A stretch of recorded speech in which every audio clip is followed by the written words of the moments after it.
झूठ बोलते हैं ना, परमेश्वर का वचन कहता है वैसे लोगों को कि जो झूठ बोलते हैं उनको वो नष्ट करेगा।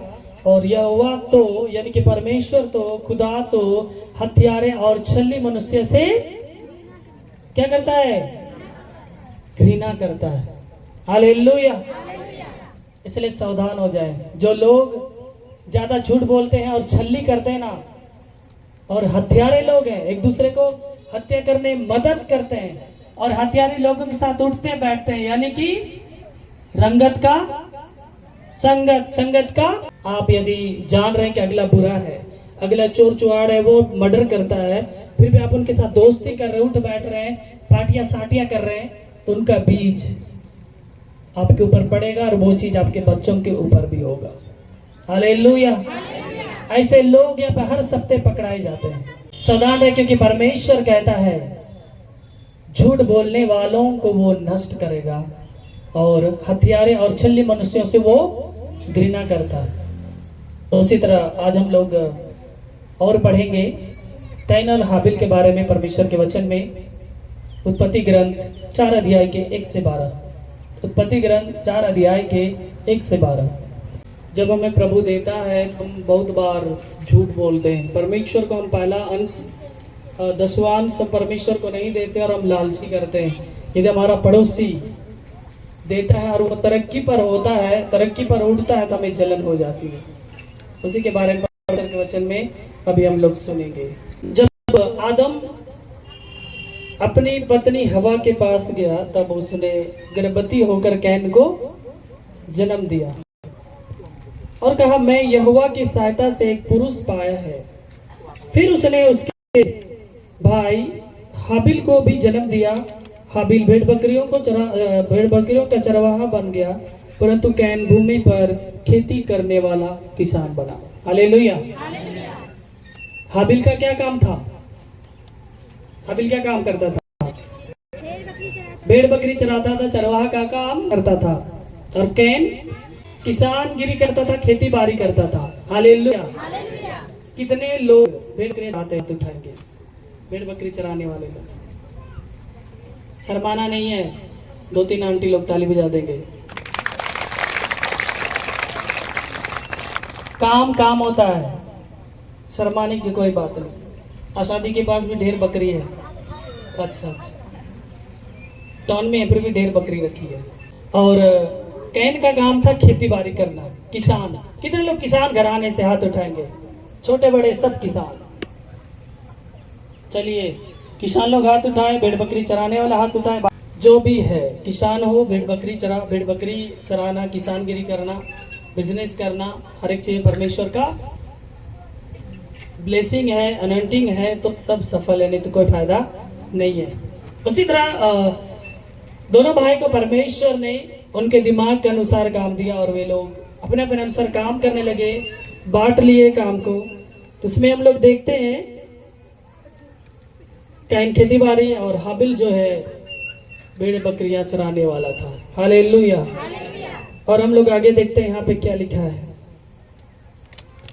कुछ दिनों के पश्चात कैन यहोवा के पास भूमि की उपज में से कुछ भेंट ले गया और हाबिल भी अपनी भेड़ बकरियों के कई एक पहलौठे बच्चे भेड़ चराने ले आया और उनकी चर्बी भेड़ चढ़ाई।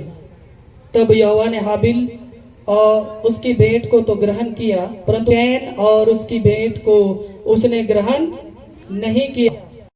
क्यों नहीं किया? कैन का परमेश्वर ने क्यों ग्रहण नहीं किया?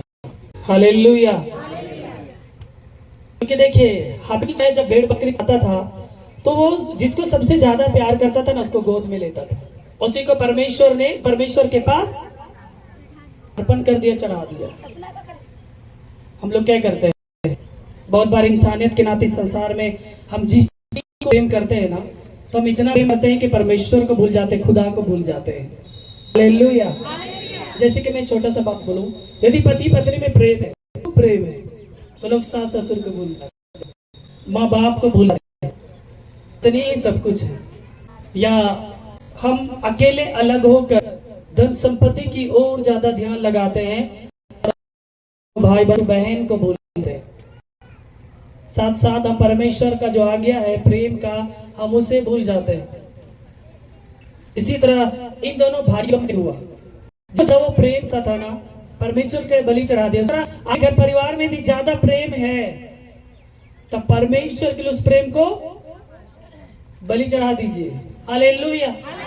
इसी तरह नबी इब्राहिम को परमेश्वर ने जब एक बेटा दिया बुढ़ापा में, खुदा ने कहा कि तुम मुझको ज्यादा प्रेम करते हो बेटा को।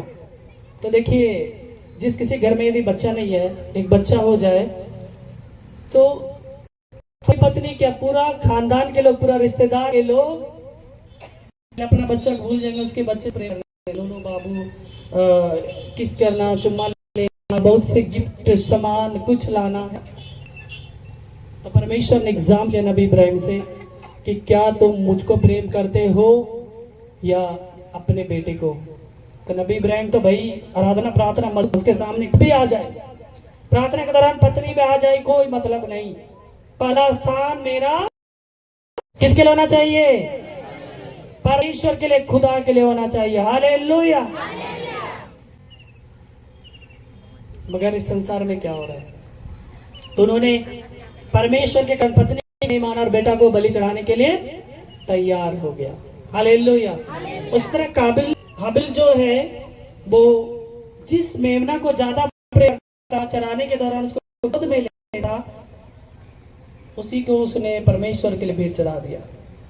और कैन क्या क्या मालूम है, फसल जब उपजाता था ना, तो जब हम लोग अच्छा फसल अंदर कर लेते, बचा कुछ नहीं होता है, माता बहनें जो भूसा में से उसको निकालती है, छान के उसा के उसको दे रही है, तो वो मतलब वो उसको दे रहा है।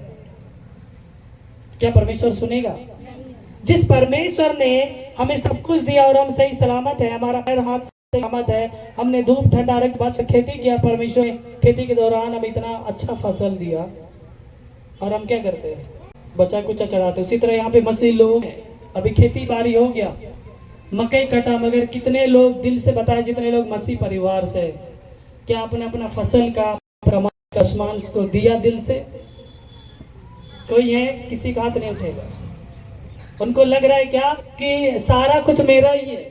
जब परमेश्वर ने आपको सही सलामत रखा नहीं, तो आपने कैसे उसको उपजा लिया? हाबिल का दुआओं को परमेश्वर ने उनके बेट को और उसको भी रिसीव किया, और कैन का बेट को भी उन्होंने परमेश्वर ने रिसीव किया और उनको भी रिसीव नहीं किया। दोनों भाई में क्रोध हो गया। परमेश्वर के वचन में लिखा है, तब कैन अति क्रोधित हुआ और उसके मुंह पर उदासी छा गई। कि उदासी छा गई क्योंकि परमेश्वर ने मेरा छोटे भाई का बेट को स्वीकार किया, बहुत लोग संसार में छोटा बड़ा का भी पोजीशन रखते हैं। हमें भाई में बेट छियो, हमारा जमीन 10 कट्ठा बेसी मिलना चाहिए, ऐसा केस फायर कोर्ट कचहरी में ढेरी है।